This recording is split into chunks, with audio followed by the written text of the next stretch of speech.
They told you the angels were our guardians. They lied. They said Earth was a gift from the divine. Another lie. What if the very beings we worship are the ones who keep us in chains? What if this world, our home, is not a paradise but a prison?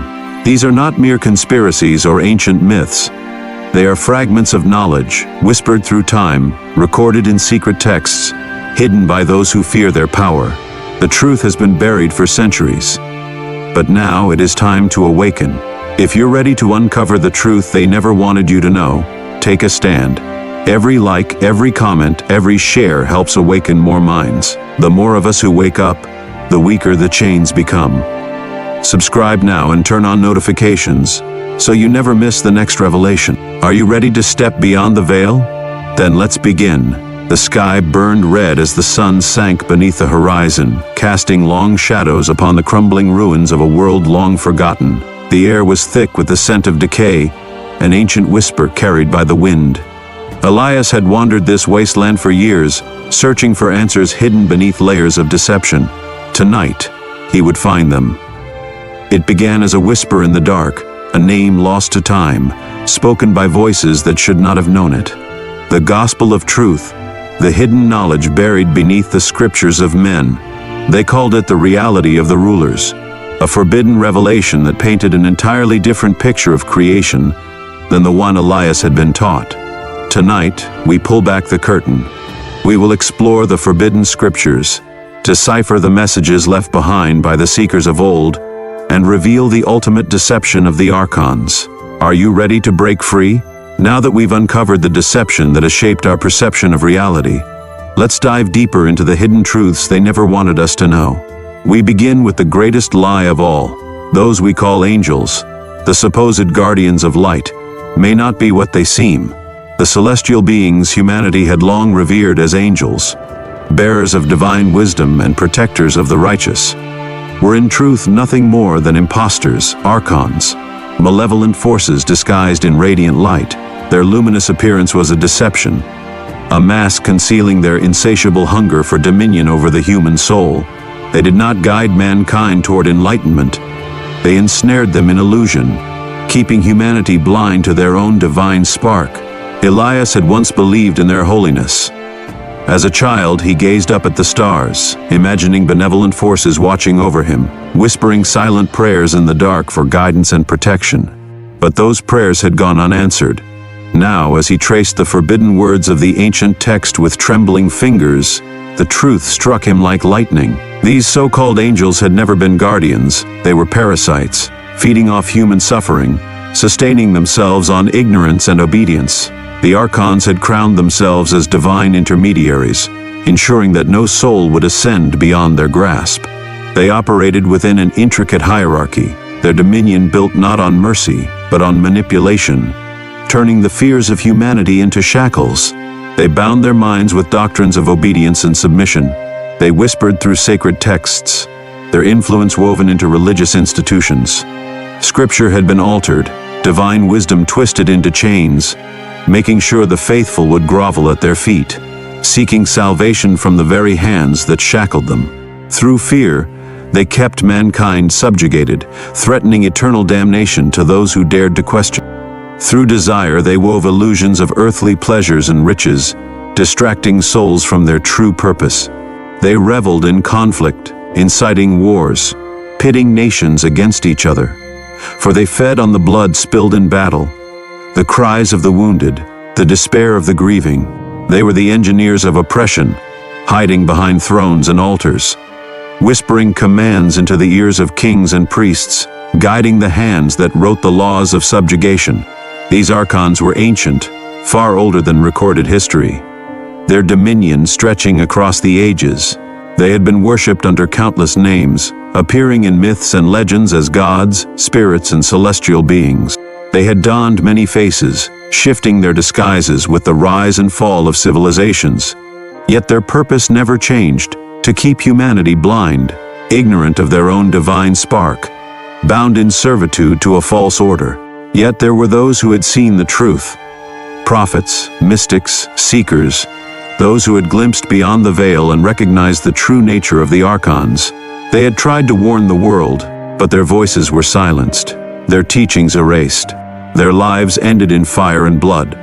The Archons ensured that their deception remained unchallenged, branding those who sought liberation as heretics, rebels against the divine order. Elias felt his chest tighten as the realization overwhelmed him. Humanity had been worshipping its captors, exalting its oppressors, praying for mercy from beings who thrived on their suffering. Every whispered prayer, every candle lit in devotion, every plea for divine intervention had been nothing more than fuel for the very entities that enslaved them. For the first time, Elias understood the depth of the deception. The Archons had not merely controlled humanity, they had shaped their very perception of existence. They had embedded their influence into the very core of human thought, ensuring that no one would ever seek the true God beyond the veil of illusion. But now, he saw them for what they truly were.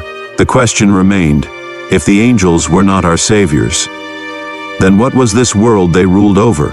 And then, the final deception became clear. Earth was never a paradise, it was never a gift, it was a prison, a carefully constructed illusion, a grand deception designed to keep humanity bound in ignorance and suffering. This world was not simply flawed, it was a labyrinth of control, a cycle of torment disguised as salvation. Every lifetime, every struggle, every fleeting hope, all part of the system meant to keep us from ever realizing the truth. The ancient texts revealed the prison's architects, Yaldabaoth and his Archons, rulers of deception who had shaped every aspect of human existence, to ensure no soul could escape their dominion. Pain and suffering were not mere accidents of life, they were the very fabric of this world's design. From birth, every soul was shackled, trapped by physical needs, emotional turmoil, spiritual blindness, ensuring they never realized their true origin. Elias could now see the deception everywhere. Society was meticulously arranged to keep people distracted, divided, and obedient. Governments, religions, and economic systems were not built to serve humanity, but to maintain the illusion of freedom. People toiled endlessly for wealth, for status, for fleeting pleasures, never realizing these were chains, binding them to the material world. The pursuit of happiness was a mirage, always just out of reach, ensuring that humanity remained caught in a never-ending struggle. But the greatest illusion of all was time itself. The prison was not just physical, it was temporal.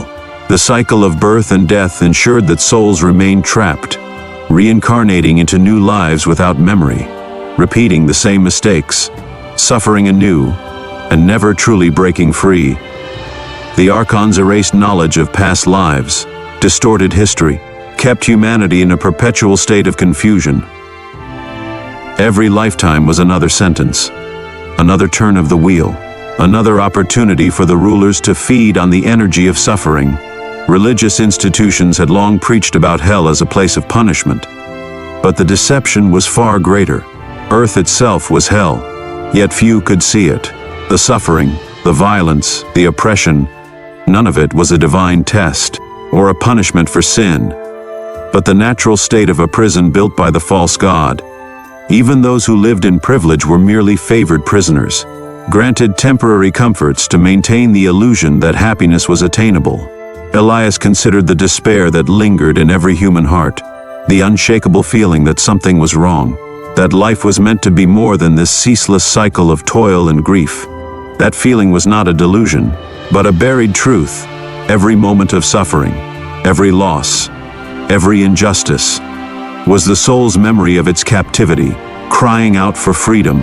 Yet the rulers had ensured that such cries would go unanswered, drowning them beneath the noise of daily survival, religious guilt, the illusion of purpose in material achievements. But there was hope. The prison, though vast and insidious, was not without its flaws. Some had seen through the illusion and found the cracks in the Archons' deception. These individuals had been branded as heretics, rebels, mystics, persecuted and silenced for daring to reveal the truth. Yet they had left behind cryptic messages, secret teachings, hidden knowledge that those with open eyes could still find. Elias now realized his search had not been in vain. He was standing at the threshold of understanding, but knowing the prison existed was not enough. If Earth was hell in disguise, Then the ultimate question remained, how could one escape? Elias turned the brittle pages of the ancient manuscript, his breath shallow as he read the damning revelations hidden for millennia. The Archons, these false rulers, these parasites disguised as divine beings, had done more than imprison humanity in a material world. They had woven an intricate web of lies, a system so vast and all-encompassing that very few souls ever realized they were enslaved. The Archons ruled not with open chains but with illusions. They deceived through doctrines, institutions, and the very fabric of civilization. The world's governments, religions, and economic structures all were designed to keep mankind subjugated, to prevent awakening. The greatest lie ever told was that humanity was free. The most insidious of all their mechanisms was faith. The Archons distorted true spirituality. Replacing divine wisdom with rigid dogma, they introduced gods that demanded obedience rather than enlightenment, shaping humanity's beliefs into a prison of fear. Fear of punishment, fear of divine wrath, fear of stepping beyond imposed limits. Elias saw it clearly now. The scriptures had been altered, manipulated to present the Archons as the sole mediators between man and the divine. They ensured that people worshipped their captors, praying to the very beings who kept them bound. Heaven was dangled before them like a distant promise, while hell was used as a threat to ensure compliance. True liberation, true connection to the divine source, was erased from doctrine. Those who sought it were branded as heretics, enemies of order. The rulers of nations, kings, emperors, elected officials were all puppets of the Archons. No matter the system of governance, monarchy, democracy, or dictatorship, all led back to the same source, subjugation. History was not a march toward enlightenment, but a cycle of oppression. Wars were not fought for freedom, but to ensure that humanity never broke its chains. One ruling system would replace another, but the fundamental control remained.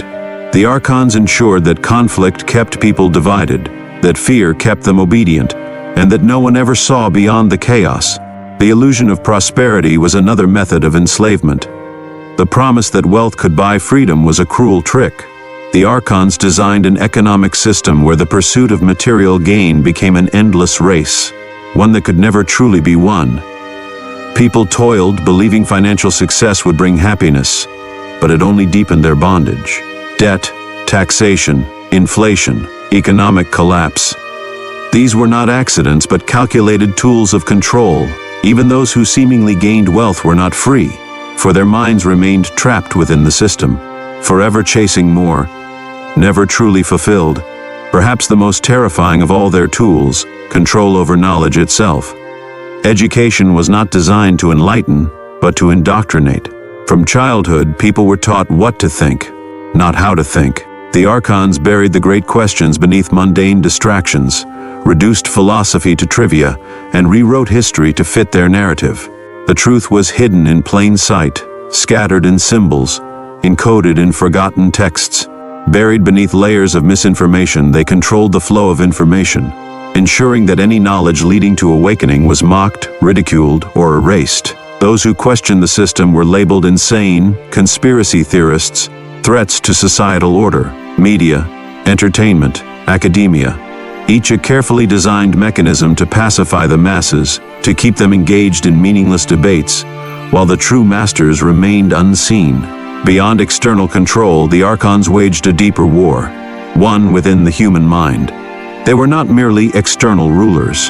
They had embedded themselves into the very consciousness of mankind. They whispered doubt, fear, and despair into every soul. They planted the idea that humanity was weak, sinful, and unworthy of divine connection. They turned man against himself, ensuring that he believed he was broken, flawed beyond redemption. Guilt and shame became shackles, just as real as any iron chain. Elias understood now that every negative emotion, every moment of hopelessness, was not merely a personal struggle. It was the work of the Archons. They thrived on suffering, on despair, on the belief that change was impossible. By keeping humanity at war with itself, they ensured no one would ever look beyond the veil. Death was no release. Elias read on, his hands shaking as he absorbed the final truth. The cycle of life and death was yet another deception. When a soul perished, It did not return to its divine origin, but was caught in the great recycling machine of the Archons, the reincarnation trap. Before a soul could break free, the Archons intercepted it, presenting illusions of light, false guides masquerading as divine beings.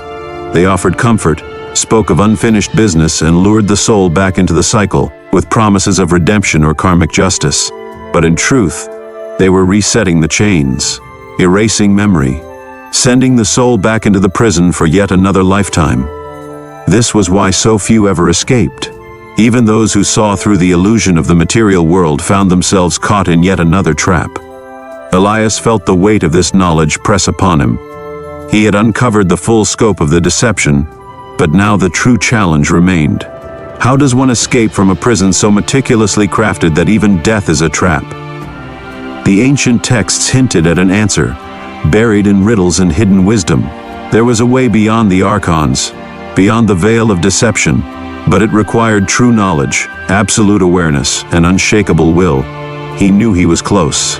He could feel the presence of those who had walked this path before, those who had broken free. The Archons were watching. They had always been watching, and they would not let him go so easily. Elias turned the pages of the sacred texts with growing urgency, his heart pounding as he absorbed the knowledge hidden for centuries, the teachings of the Gnostics, long buried beneath layers of dogma and suppression, revealed a reality far different from what the world had been led to believe. They did not merely challenge religious structures, they exposed an entirely different cosmology, one where the Archons ruled as deceivers, and true salvation lay in awakening to hidden knowledge. The Gnosis. The Gnostic scriptures found in the Nag Hammadi library and other forbidden texts spoke of Sophia, divine wisdom, who in her yearning to create, inadvertently brought forth Yaldabaoth, the false god. This malformed being, blind to the higher realms, proclaimed himself the sole deity and constructed the material world as a prison for souls. In his arrogance he declared, "I am God and there is no other God before me," unaware that he was but a shadow of the true unknowable source. Elias felt a shiver run down his spine. This false god was the very entity worshipped by millions, the one whom the Archons served, ensuring that humanity remained trapped in blind devotion to their captor. The Gnostics had long recognized this deception, branding Yaldabaoth as the Demiurge, the architect of illusion, the being who had fashioned a counterfeit reality to enslave divine sparks within flesh. Unlike traditional religions, which insisted that mankind was born in sin and required salvation through obedience and repentance, the Gnostic texts revealed a far greater truth. Humanity itself carried a fragment of the divine. The soul was not created by the Demiurge, but was a stolen ember from the realm of true divinity, imprisoned in material bodies as part of a cruel experiment of control. Elias read that this divine essence, the light within, was the greatest threat to the Archons. If a soul awakened to its true origin, it would no longer obey, no longer succumb to the illusions of fear, guilt, and servitude. The Archons had spent eons suppressing this knowledge, weaving a reality where humans identified with their mortal bodies rather than their boundless spirits. The Gnostics understood that awakening was the only way to break free. But awakening was the very thing the rulers of this world sought to prevent.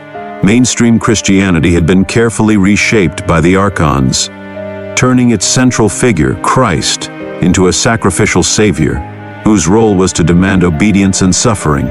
But the Gnostics taught a different story. Christ had not come to die for sins, but to bring the knowledge that could break the chains of illusion. Elias trembled as he read the words from the Gospel of Thomas. "The kingdom is within you, and it is outside of you. When you come to know yourselves, then you will be known, and you will realize that you are children of the living Father." This was no command to submit, it was a call to awaken. Christ had come as a messenger from the true divine realm, not to establish a religion, but to remind humanity of their hidden power. His crucifixion was not an act of atonement, but an attempt by the Archons to silence him, to bury the truth he had carried. The Gnostics had been persecuted, their writings destroyed, their teachings eradicated. They had seen through the veil and understood that true salvation was not found in worship, but in knowledge. The moment one truly knew, the Archons lost their hold. Elias realized that the struggle of mankind was not a simple battle between good and evil, as he had once believed. It was not a war of righteous men against sinners, nor a contest between believers and heretics. It was a cosmic war of knowledge against ignorance, of enslavement against liberation. The Archons thrived in the darkness of deception. Their power was built on ignorance. Every structure of the material world was designed to keep the divine spark buried beneath layers of illusion. They rewrote history, erased the truths of the past, and ensured that only false narratives remained. The wars, the famines, the suffering, these were all tools in their arsenal, keeping humanity bound to the cycle of birth and death. But there had always been those who saw through the illusion: the mystics, the seekers, the Gnostics. Each generation had produced those who questioned the reality they had been given. Some left behind cryptic messages, riddles woven into sacred texts, symbols hidden in art and architecture. Hints of the truth were everywhere, waiting for those with eyes to see. The Gnostics taught that breaking free required more than mere belief. It demanded gnosis, direct knowledge of the truth. This was not knowledge learned from books or sermons, but an inner awakening, an experience beyond words. The process was not easy. It required the stripping away of everything one had been taught, the destruction of the false self, and the rediscovery of the divine light within. Elias understood now why he had always felt something was missing, why the world had never felt quite right. That quiet unease was the soul's memory of something greater, a forgotten home beyond the reach of the Archons. To awaken was to remember. To remember was to escape. The journey would not be easy. The Archons would resist, just as they had resisted those before him. But Elias knew now that he could no longer remain in the illusion. He had seen the truth, and there was no turning back. The only question that remained was whether others would listen, and whether they too could break free from the chains of deception and reclaim their divine inheritance. Elias felt the weight of knowledge pressing upon him, like a great storm gathering on the horizon. The deception had been vast, stretching across the entirety of human history. The Archons had woven a reality so complete, so utterly convincing that the very thought of liberation seemed impossible. But now Elias saw through the veil. Breaking free was not merely an act of defiance, it was the reclaiming of one's divine birthright.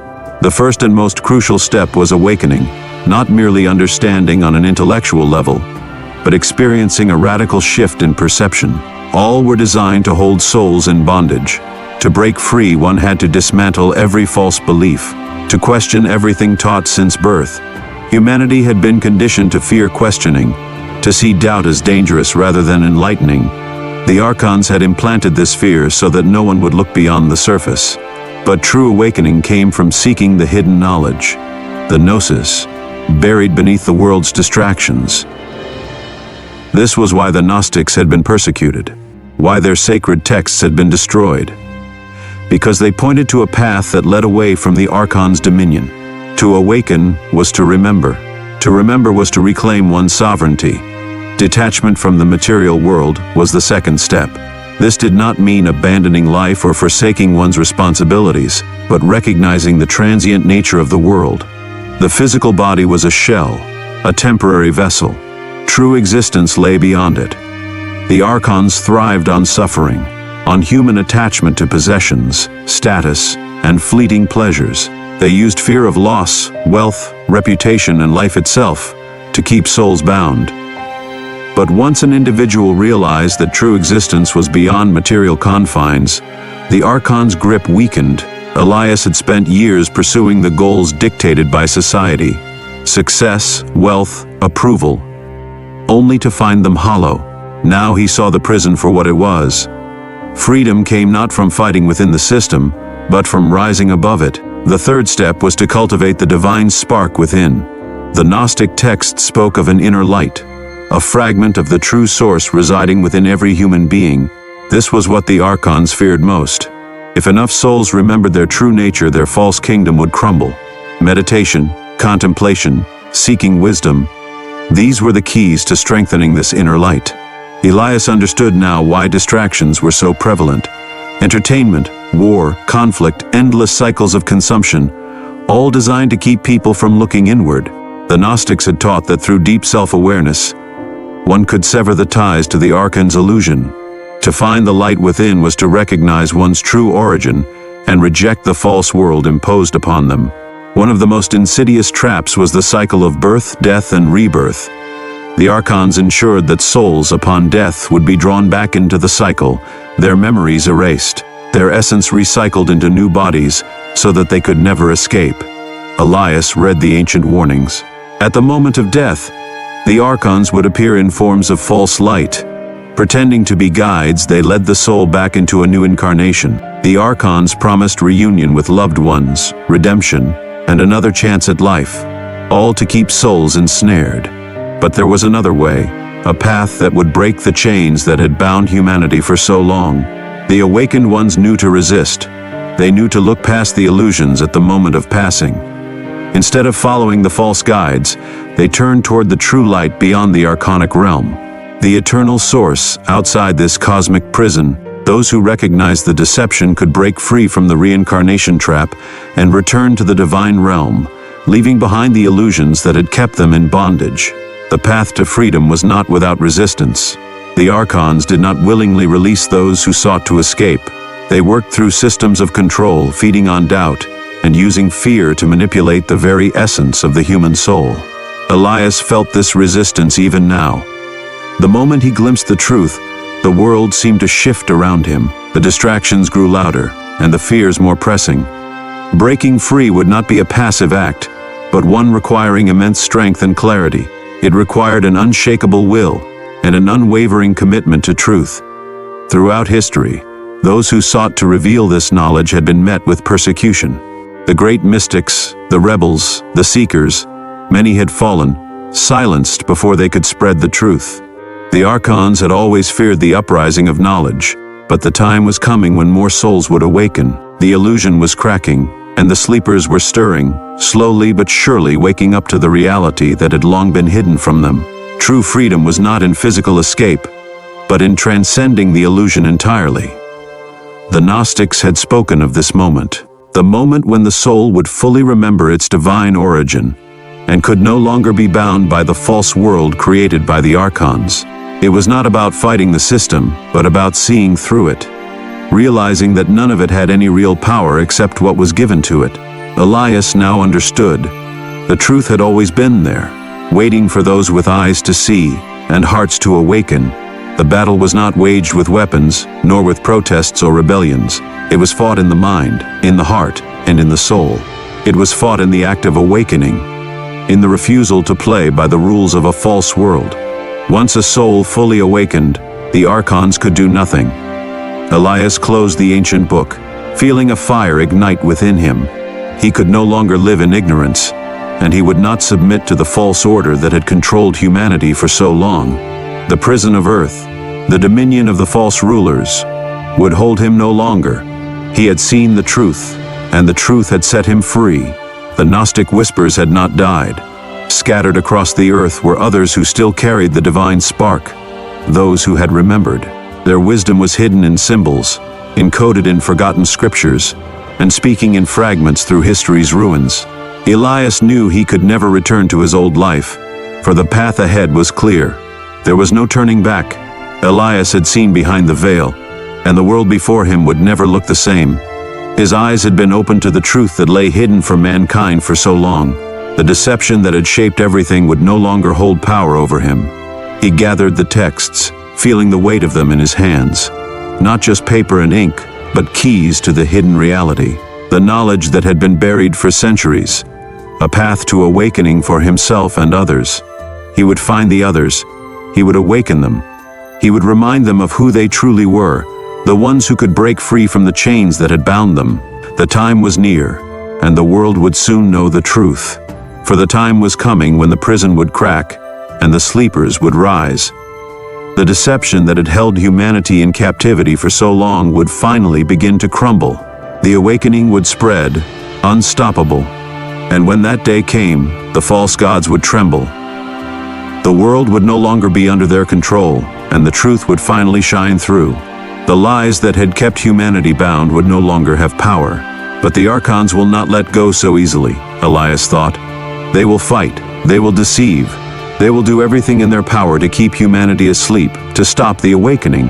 Their power over mankind had lasted for so long and they wouldn't give up without a fight. But the cracks have already formed.